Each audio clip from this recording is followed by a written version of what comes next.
Ladies and gentlemen, boys and girls, I got Michael Davis Hughes. Welcome.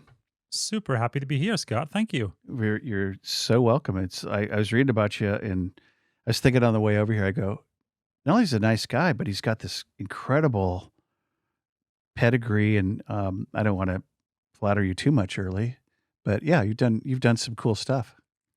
I've had a blessed life. I could attest to that. So tell us about the journey from Wales to Humboldt. How did you get to Humboldt County? Oh my gosh. Well, first of all, I'm really glad to be here. I feel like Humboldt County is a place that feels like the right place for me. Yeah. Right place for my family. So I'm extremely grateful to be in Humboldt County. We live in a beautiful place, don't we? Yeah, we do. It's just such an incredible place. So I also feel blessed to be here in Humboldt County.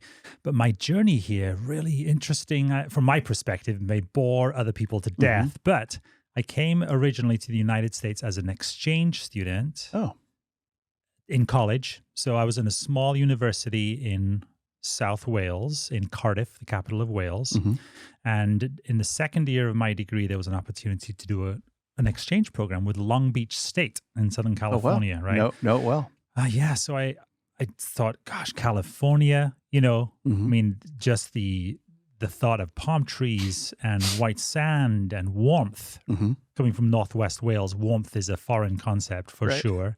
So I thought, I'll jump at the chance. I applied. I was successful in being able to come over here to Southern California. And I went from a college of 1,100 students to Long Beach State. 36,500 students. Pretty big school, right? Yeah. In the suburbs of LA, right? Just very, very different. But wow, just an incredible, incredible place. As you know, it's the people that make a place, right? And that experience with the people that I met down there was just unforgettable.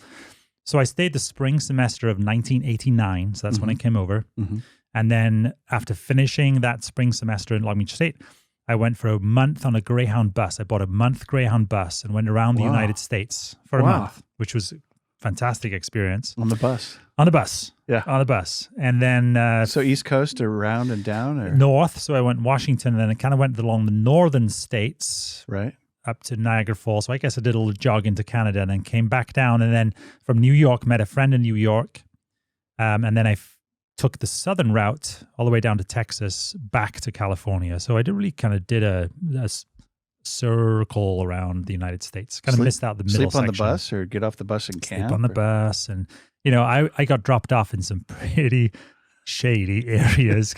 I was 20. I didn't know any different. Safe, kind of. I felt fine. Yeah, I felt fine. So I went back to Wales, finished my degree, and then I came back out to the United States on a work exchange program. And again, at Long Beach State, I met some people at the city of Long Beach. They sponsored me for a work visa.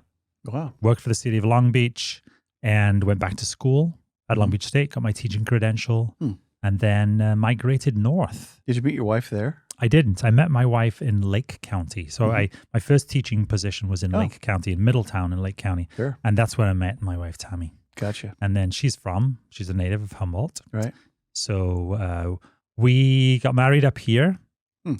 And 10 days after we were married, we went to El Salvador for 2 years. So that was, wow. we went on a teaching assignment. So we'd both gone prior to our wedding to an international work program, international teacher program, where we had offers to work in different parts of the world. We chose El Salvador, Spanish-speaking country. We knew that would be helpful to us as educators. So we went down there. 2 years. Spent 2 years down there. Our eldest daughter, who is now 22, was born down there. Wow. And had a wonderful 2 years, and then came back up here, settled back in the Eureka area. And I've been here since. So that was 22 years ago since I've been up here. In a variety of teaching positions. Joni and I were married 42 years. Day before yesterday, we got married at Port Sacal Wedding Chapel in the Long Beach Harbor. Yeah. Oh, okay. Yeah. 100 years, did I say 42 years ago? And 9 kids later, here we are. So, I know that area well. It's South Bay is fun. So first teaching job, McKinleyville? Actually, no, my first teaching job was down in Lake County. Okay. Yeah. First one in Humboldt. What's that? Where was your first job in Humboldt? Oh yeah, I was in Fortuna. Okay. Yeah, I was a teacher at what at the time was called Town School. Mhm. They tore that down. It's now middle school, Fortuna Middle School. Okay. I was a 7th grade teacher, Wow. 7th grade language arts and health teacher. Toughest grade. Oh, it was great. You know, 7 and 8, man, brutal. yeah, you've got to. I mean, they're just funny. They're you've got to have a sense of humor working with middle school students. You'd have to. Otherwise, you're not going to make it. Yeah. Yeah. They're a group of students, and I know I'm generalizing, but they want to push the boundaries, Mm-hmm. right? Because they want to know where those boundaries are, and they'll tell you that they don't want these boundaries, but they really need them, and they really do want them as well. Right. So it's a matter of working in that space with them, and it can be a lot of fun. Yeah. Like all of us, the inner 7th graders. Yeah. I think we all fall into that. So, who were you at 15? What would characterize you at age 15 in Wales? I would say that I was an adventurer, and a dreamer. Wow. I loved the outdoors. Mm-hmm. Unfortunately, the outdoors meant getting wet mostly. Pretty wet there. And windswept in Wales. But, I'm kind of a dreamer because I was always thinking about what the next adventure might be. So, yeah, I think that would describe me. I was also a bit of a homebody. Like I loved my environment, loved being around my family, my friends. Nice. The last thing that I would have thought at that time that would be to emigrate to the United States and live 6,000 miles from my hometown, In the remote part of the United States. Yeah. Yeah. Yeah. Well, this feels a lot like Northwest Wales, I was going to say, yeah. Yeah. The Green, trees, foggy. Right on the ocean, foggy. I was right on the ocean back in Wales as well. Yeah, so there are some similarities. What's the number we just got? 209 hours of sunshine for the year so far. Wow. So we just got 210 about an hour ago. That's it. That was it. We'll be cut off for another 6 months. Yeah, you're good. We'll come back at 4th of July maybe. Yeah, I actually like the fog. Yeah, no, a lot of people more love. energized. Yeah, I love this. So my wife's a bike rider and a hiker, and she just goes nuts. It's just too much. Too much fog, it's just like. And we live in McKinleyville by the airport. Yeah. The airport that was put there as a World War II training base because of its foggy nature. Sure. It's like a fog homing beacon. It is a fog school. Mm-hmm. Not as much, but yeah, it still is. So who were you then at 20? What were you up to at 20? Yeah. So, I was here by then. So I was 20 when I first came here. So at that point, it was about almost reinventing myself or discovering myself as now, moving from that being a child to being a young adult, but being a young adult as an immigrant. Far from home. In a new country and learning things new because, yes, the United Kingdom, English-speaking country, United States, a lot of similarities, but some pretty significant differences culturally. Right. And so that took some getting used to, but it was exciting. It was an exciting time. When I say about reinventing, it's discovery. Like, oh yeah. Yeah. Football had a whole new meaning. It did. It did. I still don't understand it. I'll be honest with you. Like, why do you need 3 different teams on the same team? Like, can't everybody just stay out there and just play? Yeah. Yeah. We've been watching Ted Lasso and loving it. Oh, yeah. So great. So understanding football. That's right. In a better way. So how about age 30? So you were married at 30 by this. You had a kid or two? Let's see. I did not because I'm 54. So my daughter's 22. So I was 32. I thought you were in your 40s, like maybe. Thank you so much. Middle 40s. I feel that way most of the time. Sometimes. Yeah. Yeah. So at 30s, I had a career. I was in my teaching, mid-flow. Again, just the adventure part of me was definitely there. I was using California as an adventure playground, in terms of just there's so much opportunity here, between the ocean and the mountains and the forests. Crazy. Yeah. Yeah. I was thinking both in terms of what my career pathway was going to be, but then also what my family pathway was going to be. So you're here at 30 or are you still in Lake County? I was still in Lake County. Gotcha. Yeah. So you guys in your 30s had babies and went to El Salvador and Yeah. That's wow. Yeah. Okay. Yeah. Well, Tammy's a little younger than I am, but so I think she was on the tail end of her 20s when we bailed to El Salvador. Gotcha. 2 Didn't years though. bail, but Yeah. moved there. Yeah. So you came back to Humboldt and went to school or Came back to Humboldt, did that 1 year of Fortuna. teaching at Fortuna. Mhm. And then during that year, I went back to Cal Poly Humboldt, Mhm. Humboldt State at the time, Mhm. and did my administrative credential. Gotcha. So Is that a master's program? it's not. I'd done my master's actually through Framingham State College in Massachusetts, but I did it remotely in El Salvador. They flew professors down to El Salvador Wow. over a 2-year period, and a cohort of teachers down there got to do their master's in education. What a great deal. Yeah, it was a great deal. That's And kind of then- neat. It was. It really was. So came back here, did my administrative credential at Cal Poly Humboldt, and was hired that following year at McKinleyville. So that was my first administrative position, assistant principal at a middle school, at McKinleyville Middle School. Sure. And that was 21 years ago, 22 years ago. Then over to Morris from there? Yeah, 3 years at McKinleyville Middle School as the assistant principal, 7 years at Morris Elementary Language Immersion School as a principal, and then over to the district office. I was superintendent at McKinleyville Union School District for 3 years.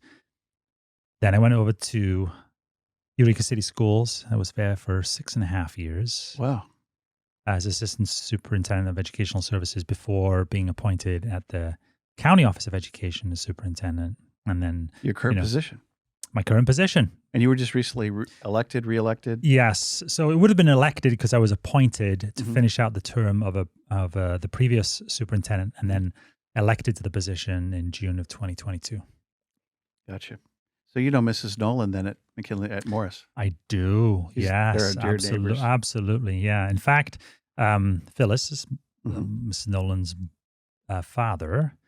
For a going away gift when I was principal at Morris, gave me a painting, his painting, Jim Welsh. What a nice man. He gave me a painting of my my little fishing boat out on the ocean. It was a photograph that my wife had sent him secretly. And he painted it for you. it. It was just, it hangs up in my office. It's fantastic. Now, was he on school board at McKinleyville or what's it called? It's not RMAC, but he was on the board for a long time, right?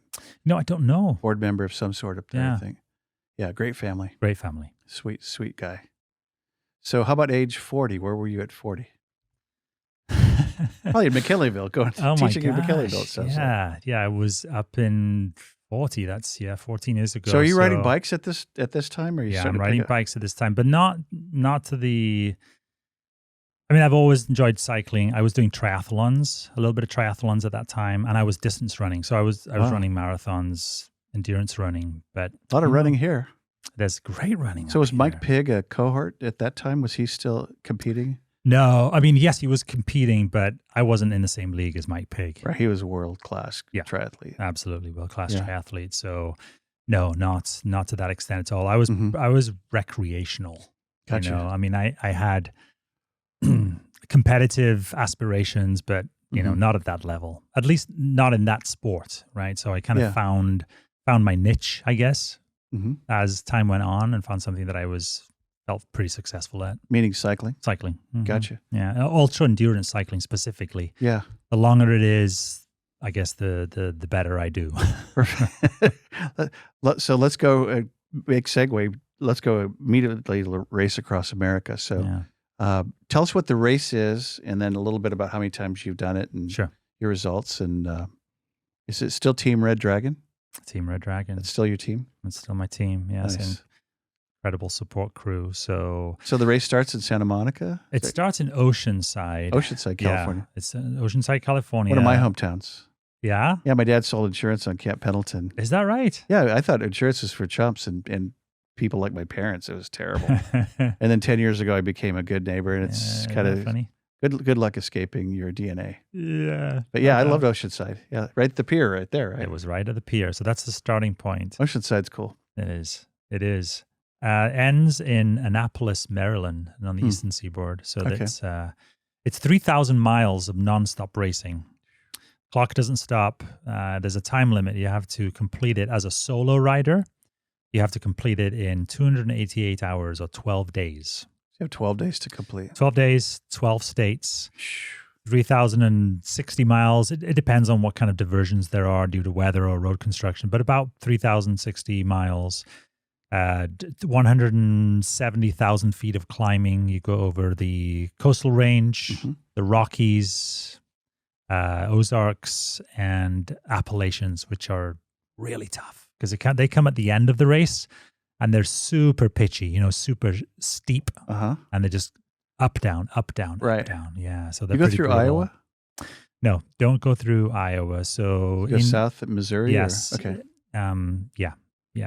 So Illinois, Indiana, Ohio, which is still pretty hilly, right? West Virginia. Oh yeah. Yeah. Absolutely. Yeah. Even Kansas. So you go right through Kansas, and even the eastern side of Kansas has some pretty good little hills. Wow. Yeah. Yeah. So I have done it twice. The first time I did this, so this was its 41st year. And less than 400 people in that 41 years have actually finished the Race Across America as a solo rider. How many have ridden in that time period, roughly? I don't know. The 4, finishing rate, maybe? the finishing percentage is less than 50% over that period of time. So, most people DNF. And actually, that's what happened to me the first time I did it. I did it in 2018.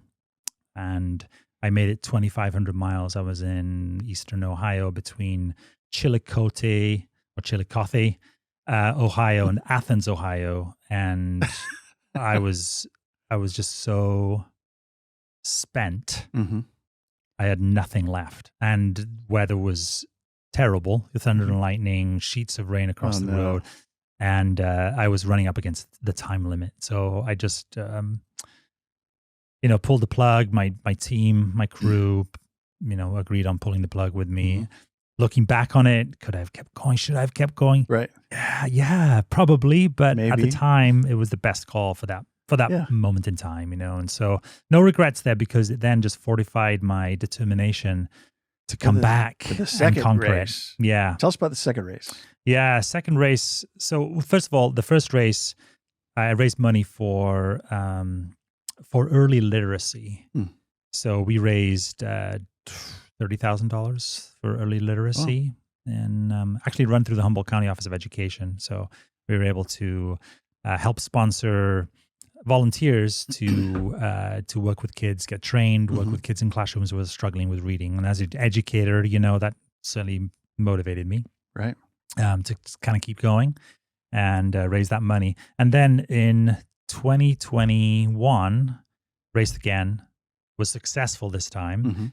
And that race, we raised money for HopeCam, which is an organization that connects kids who are going through cancer treatment with their classmates through a webcam computer system. So it just removes barriers from kids, so they don't have to deal with the social isolation that comes with undergoing cancer treatment, because it's can be a pretty lonely endeavor, right? So especially during COVID, I bet. Oh yeah, it's probably really, really lonely. Yeah. So originally I was supposed to do the race in 2020. It was canceled for the first time, right, in the race's history because of COVID. So, which is tough because, you train and train and train, and you kind of peak ready for a race. And then we found out in April, the race is in June, it's not happening. So then you go, okay, all right. So, you got to regroup and think about, gearing up again and training again. So did it in 2021.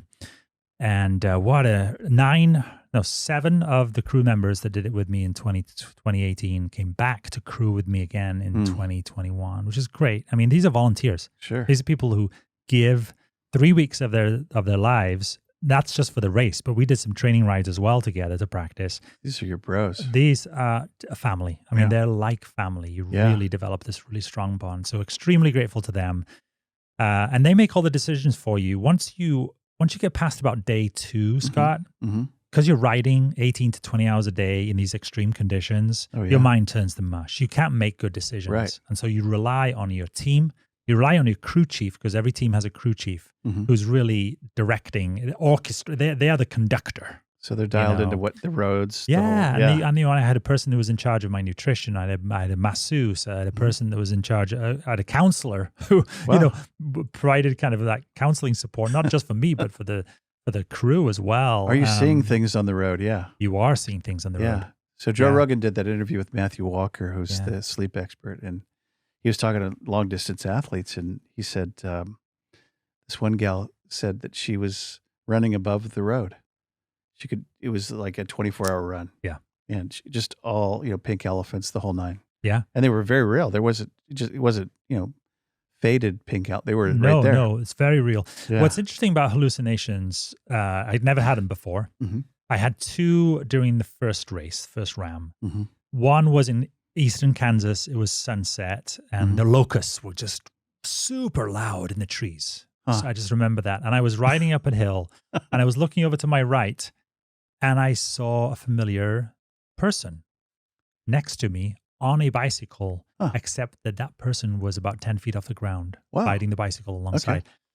And I go, who's that? What? And I realized that what I was seeing was not real. Like I acknowledged this. Wow, this is a hallucination. Who was it for? Don't know. Yeah, somebody you kind of knew. Someone. There was that.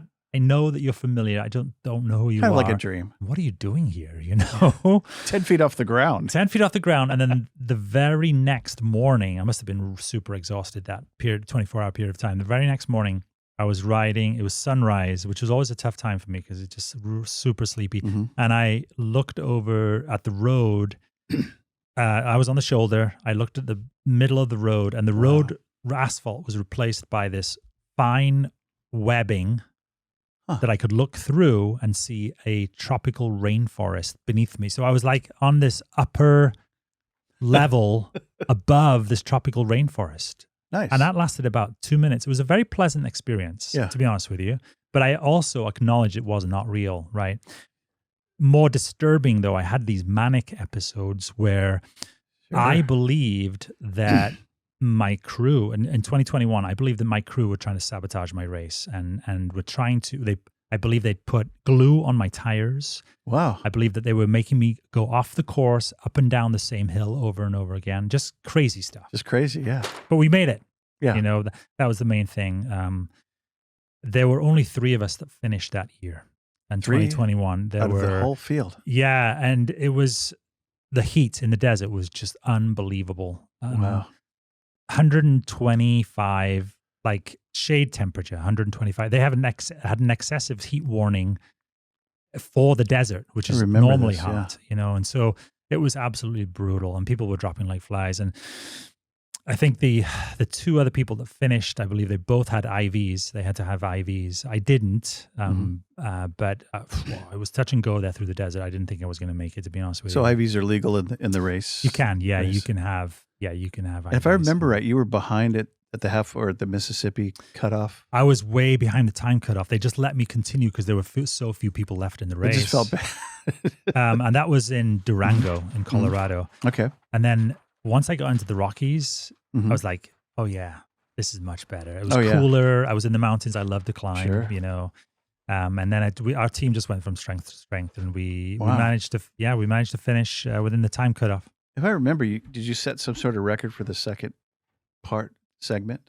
Well, you must have done good because you were behind. Yeah. So I was like 13 and a half hours outside of the time limit in Durango. Okay. And I made up all that time plus. Which is pretty... from what I understand, there had been nobody up to that point who had been that far behind and finished the race. You got to finish. So within the 12-day period. Yeah, only just. So my race time was 11 days, 22 hours, and 18 minutes. Way to push it, Michael. I was an hour and 42 minutes inside the cutoff. Yeah. So it was close.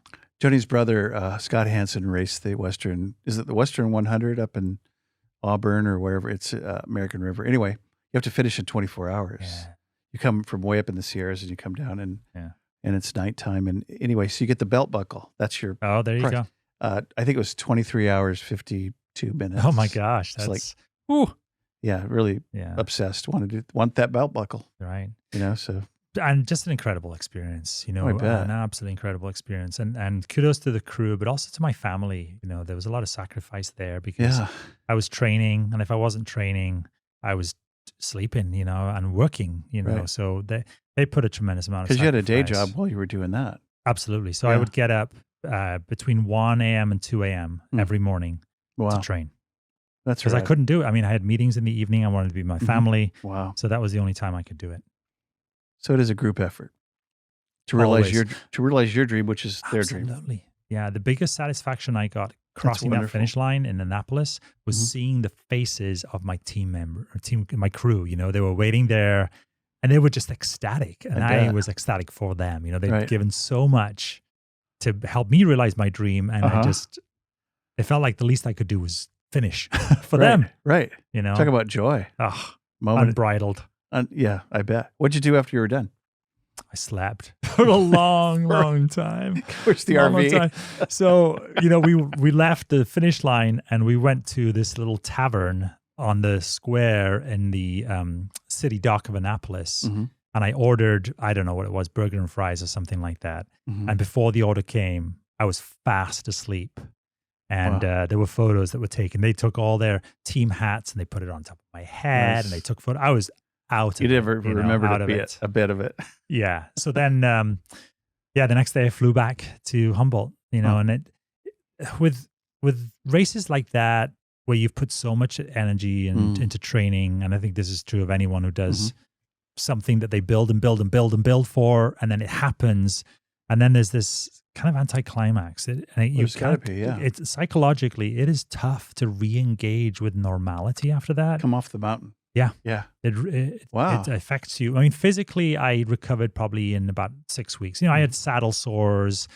You know, I had a little bit of bloating going on from an imbalance of electrolytes and things like that. But those things dissipated. But psychologically, to come back from such a high, you know, and such an intensity over such a long period of time, and just re-enter normalcy. What'd you do for that? How did you address that?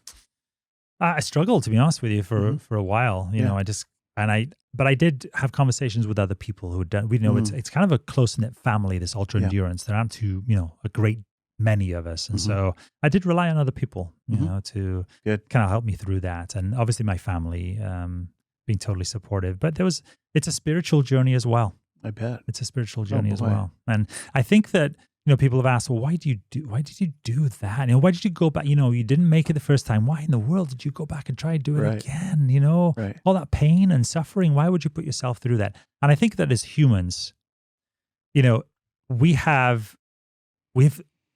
pain and suffering to survive, right? And honestly, in Western society, we don't have a lot of those kinds of challenges. You know, I mean, I certainly don't. I have a privileged life and I understand that and I acknowledge that. But there's this human part of me that all of us, I think, that want to kind of dance on the fringes of what's possible. Slay the dragon. You know, and that's where I get some of my joy and satisfaction is to really dance on the fringes of what's possible and push myself. I was reading about this recently. It is a whole different risk tolerance. Risk and reward. Yeah, it's pretty crazy, I think, probably. Yeah. Most people think it's We got crazy. mountain climbers and all the guys that you know, go to Kathmandu or, you know, name the ultra marathoner. You know, there's well, good for you. I love that story because my father-in-law was a distance runner and qualified for Boston and routinely would take risks to push himself. Yeah. And what a great guy. So what's exciting and new development going on with county schools? Thank you. Bring it back. Yeah. What are you seeing? What are you seeing there? What's going on now, and what are you seeing in the next 2, 3, 5 years? Yeah, it's a very exciting time to be in education. The state has definitely acknowledged and invested in education. You know, post-COVID, I mean, COVID was so hard. It was hard on everybody. Oh, right? yeah. And especially our children, and especially our most vulnerable children, you know. That isolation was really tough, that being away from the classroom. And then so re-engaging, you talk about re-engaging with normalcy. It's been tough for some students to, you know, to be able to have those friendships, those social circles and re-engage in a meaningful way with one another. Yeah. Because the stability and the predictability of life for children was blown apart Big time. for adults, right? Oh, yeah. For adults, but for children, Mm-hmm. there is something that, they look to adults as being Mm-hmm. that stability for them. And there's for the most part, there's predictability to that, Mm-hmm. with exceptions, of course. Sure. But that was gone for everyone. And so Yeah. there's been this destabilizing effect that finally now I feel like children are re-engaging. Right. There's still artifacts of COVID in terms of behaviors that we're That's a good seeing in way the to say it. classroom. Mhm. We're seeing artifacts in terms of learning loss. So, we're working on that, but the state has acknowledged that, and we're having more support in terms of money coming into school districts, to county offices of education, to support not only the academic needs of students, but also the social-emotional needs of students. Good. So we have a heavy investment from the state in what's called community schools. Now, you think of community schools as being schools where students who have been expelled, who are not being successful in their regular school setting, is going to a community school. This is actually a different concept around community school. It really means it's about a school as being a hub of the community, so that students can get their needs met as a whole child. So that those academic needs being met, those social emotional needs being met, Wow. those physical needs being met. Do we have one in Humboldt? We do. We have, believe we have 17 out of our 31 school districts who have received this grant for community schools. Wow. So right now, they're either in development of that or they've implemented, and what that looks like is you may have like a wellness center where a student might come and is able to see counselor, school social worker, the school nurse, to be able to get the services that they need, at the school, because it's really hard when students have to go somewhere else, to get the services that they need, because oftentimes that's too much of a barrier. So let's remove the barriers, have it be at school, where they're getting those services. So that's really exciting. The other exciting thing is that in Humboldt County, as you know, we're really on this cusp of a tremendous opportunity in terms of work, industry. And we're looking at the wind farm, for example. The offshore wind farm. We've got the what we have on the peninsula there in terms of the the fish farm. Fish farm. Thank you very much. And other industries that are moving in. But we need a workforce that is capable of being able to meet the needs and the skill sets that we have. So, an emphasis on career and technical education. Some of those more practical skills, those hands-on skills that students need. And of course, that's being supported by the designation of Cal Poly Humboldt, right? And workforce development, and we're in partnerships with Cal Poly Humboldt and from the county office, and also with the College of the Redwoods. CR is a big part of that, yeah. Absolutely, yeah. So expanding our CTE opportunities. So that's something that is an area of focus for us. And then the opposite end, a real investment in early intervention and support for students. So there's been a change in terms of universal transitional kindergarten. So now we're having 4-year-olds while coming into transitional kindergarten. Wow. And so we would need to make sure that we're providing those supports to those students who are coming, and to teachers, building their capacity to be able to meet the developmental needs of the students who are coming in at that age. Love it. And we know that early intervention works best. So if we wait until students are in upper elementary, middle school, before we start providing them with the intervention, if they're not being successful or as successful as they can be, that is not a good return on investment. Really. Right. We got to do that as early as possible. So would that mean trauma things that happen to kids? Yeah, we know, that as a county, we have some of the highest, what we call ACEs scores, so adverse childhood experiences, right? So we learned that this podcast, Yeah. And so we understand that students are coming to school with these trauma experiences. And so we don't want those needs to not be addressed as soon as possible, right? Because they also then are related to academic issues, behavioral issues in school. Sure. So we want to identify those things early for students and be able to provide the support that they need at the earliest age possible. And so we're heavily investing as a county office in early education. In fact, this next year, I'm opening an early education department that's specific to addressing the needs of students regionally in early education, but then also supporting the districts in their efforts to address the needs of early learners. Literacy being one of them. You know, we know what the success or lack of success is for students associated with not being able to read. Right. And we have far too many students who come into the 3rd, 4th grade who are not fluent readers, or even if they're fluent, but they don't comprehend. So we want to make sure that we're really solid on our pedagogy, our teaching practices around the science of reading. What's that word? Pedagogy?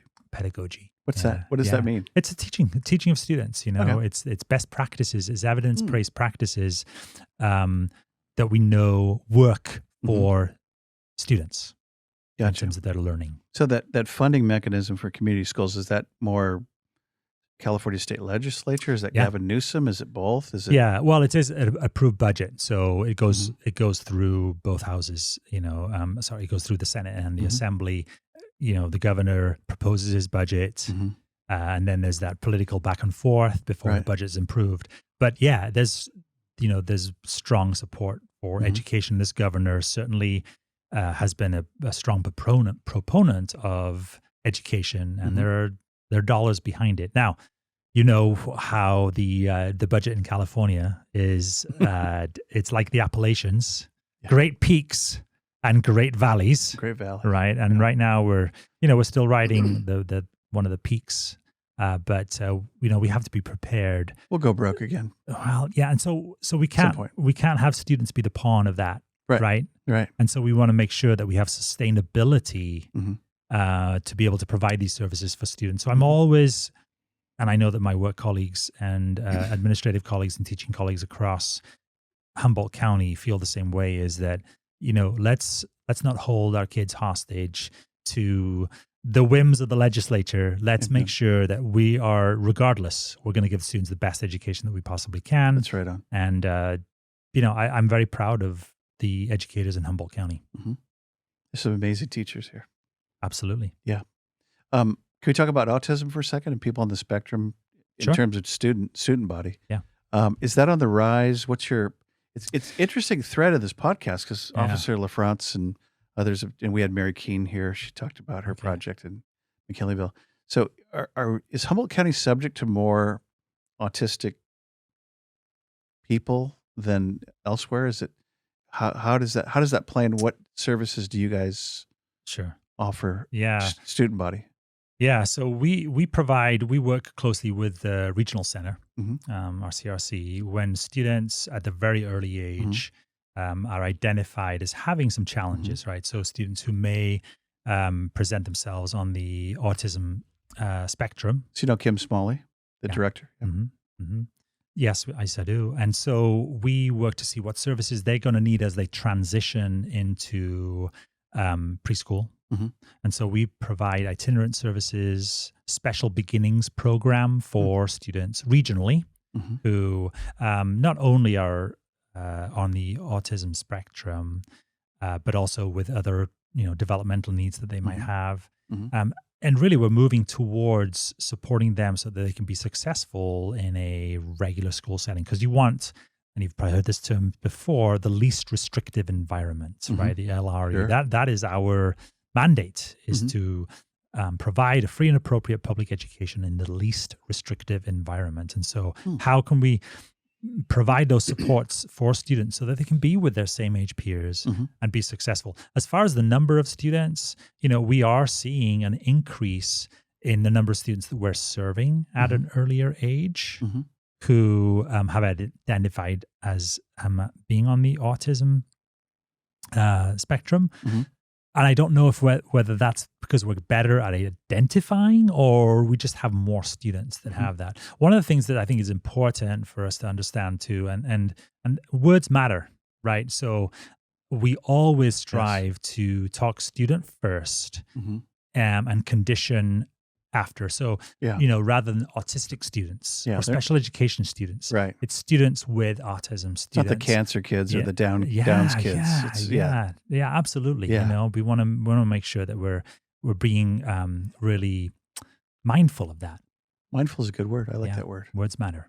Yeah, words do matter. And also, we want to remove barriers, So, Mhm. what we're doing in the county office is we're actually starting to move away from special education and regular education as being these two separate silos. Wow. And rather, we're talking about education. Mhm. What do you need, Scott, to be successful at school? Let's give Right. you the tools to be able to do that. Let's give you the support and resources to be successful. Don't, labeling is something that is done to have a designation, because we're always looking for a word to describe something, right? Right. But the reality is that does it help really? Does it Mhm. help that student to know that they're, have a specific learning disorder or they're on the autism? It doesn't, right? Right. It's about the service. What do they need to be successful? Right. So we're trying to remove those silos between regular education and special education, having more inclusive practices where students are spending more time in classrooms and the support being pushed in to help students in classrooms as opposed to students. Okay, all right, now it's your 40 minutes with Mrs. Smith. Right. Pull you out of the classroom so you can go that special help that you need. Those days, that's an archaic model. It really is. Yeah. From my perspective. Other listeners may argue, but I think there's a way for us to get there. So is Glen Paul School part of your purview? It is.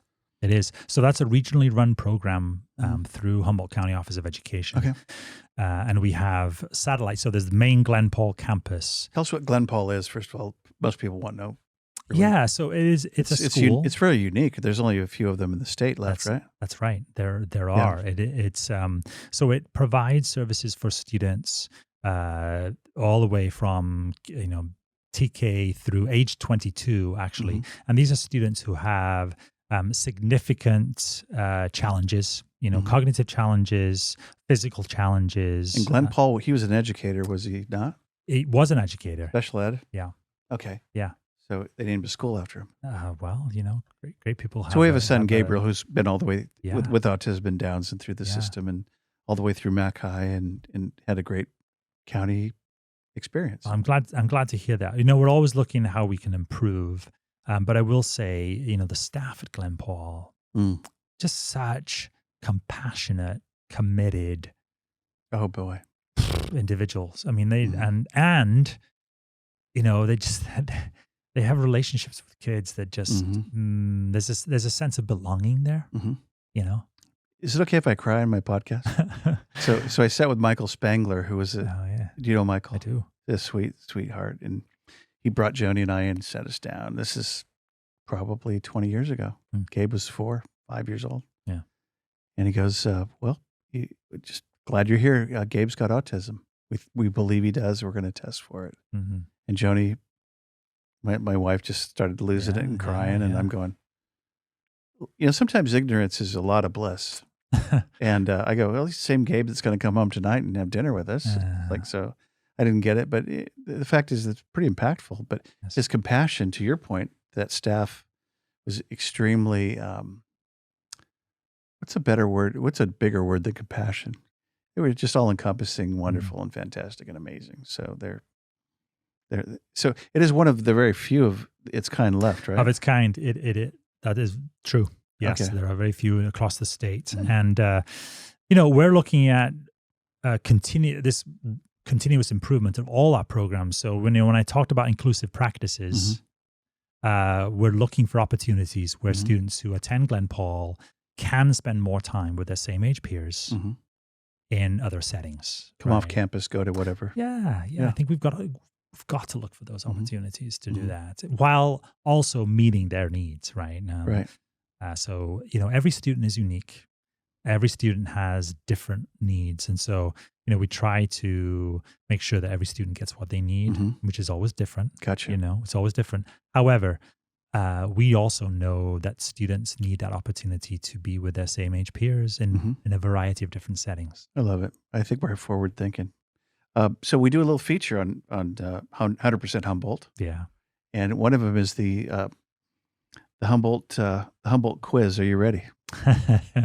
Okay, so what is This this a is your pass favorite. fail? Is this a, do I get a like grade at the end of it? How does this work? Well, yeah, there's a bonus for you if you get it right. Okay, No.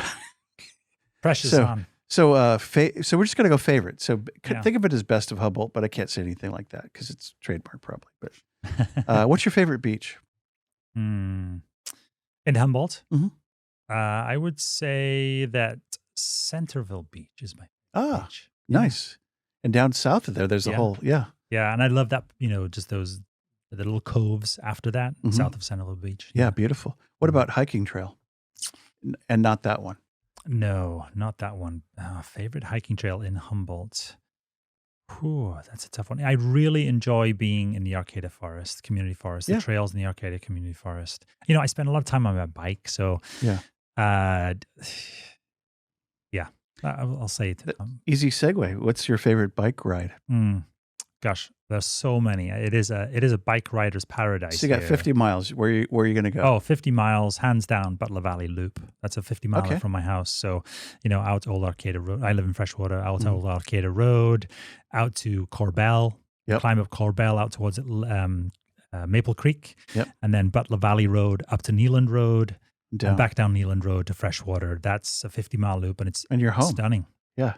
It's all Stunning. downhill all the way to home. Hmm.